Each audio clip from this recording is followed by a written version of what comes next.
On va le faire, Madame la Présidente.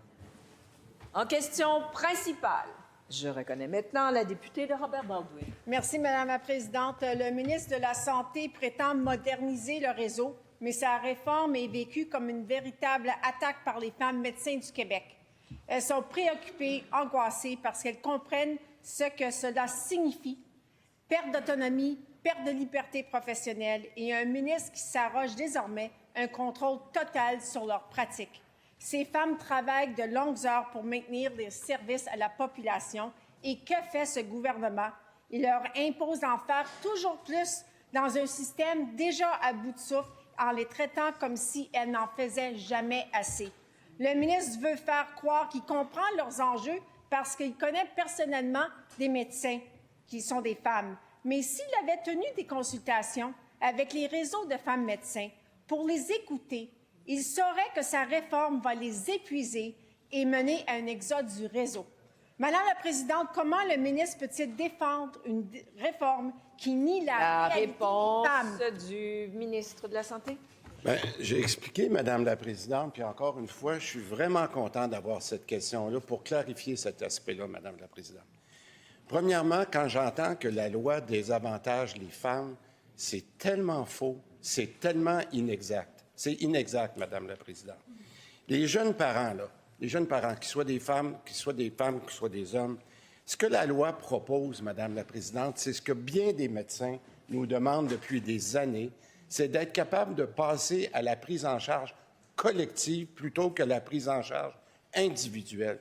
Et ça, qu'est-ce que ça permet, notamment aux femmes, c'est de dire, nous avons fait des choix de vie, nous avons une réconciliation du travail-famille qui nous dit qu'on veut travailler un certain nombre de jours, bien, de s'inscrire dans un groupe de médecine familiale, par exemple, de donner cette disponibilité-là, mais c'est l'ensemble de la clinique qui prend la responsabilité envers les patients. C'est exactement ce que les femmes nous demandent, c'est d'être capable de faire une prise en charge par équipe plutôt qu'une prise en charge individuelle. Madame la Présidente, c'est exactement ce que la loi met en place et je suis très fier que nous sommes arrivés à cette solution. Première complémentaire. Une réponse, Madame la Présidente, qui démontre clairement que le ministre est complètement déconnecté de la réalité des femmes qui sont des médecins. Qu'en est-il des femmes enceintes? Qu'en est-il, Madame la Présidente, des femmes qui viennent d'accoucher et toutes ces super femmes qui tentent de concilier travail et famille? Cette réforme va avoir des conséquences financières importantes pour ces femmes. Qu'est-ce que le ministre leur répond?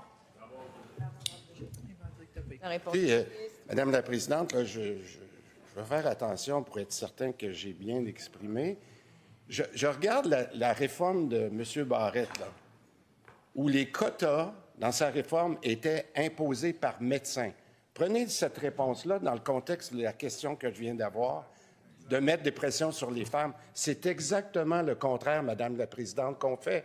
On dit que ce n'est plus une responsabilité individuelle de la femme ou du jeune parent qui dit « moi, je veux prendre un congé de 6 mois ». C'est l'ensemble du groupe. On dit on va même payer la GMF pour en tenir compte parce qu'on veut justement que les gens travaillent ensemble. Alors, venez m'expliquer, Madame la Présidente, ce que je ne comprends pas. On fait ça pour protéger les femmes. Deuxième complémentaire, et pour ce faire, je reconnais la chef de l'opposition officielle. 56 % des femmes médecins qui représentent tout le corps médical au Québec sont des femmes. Aucune personne ne comprend ce que le ministre comprend. Tout le monde a compris une chose. Les femmes médecins auront la pression de ne pas s'absenter, sinon toute l'équipe de travail auront une pénalité de 15 %. C'est ça la réalité. Moi, je demande au premier ministre de mettre une exemption pour les femmes parce qu'au Québec, on peut être une femme, on peut être intelligente, on peut être médecin et oui, on peut être maman. Et cette exception, elle existe pour nous, les élus. Je m'attends à une exception pour les femmes. La réponse du ministre de la Santé. Monsieur le ministre. Madame la Présidente, le système de prise en charge collective là, que je viens d'expliquer, qui est nouveau avec cette loi-là, c'est non seulement ce que ça permet de libérer des gens qui ont, pour des raisons personnelles, pour des raisons de maladie, pour des raisons d'être capable d'être un proche aidant pendant une certaine situation, c'est ça, tenir compte des nouvelles demandes, de la nouvelle situation.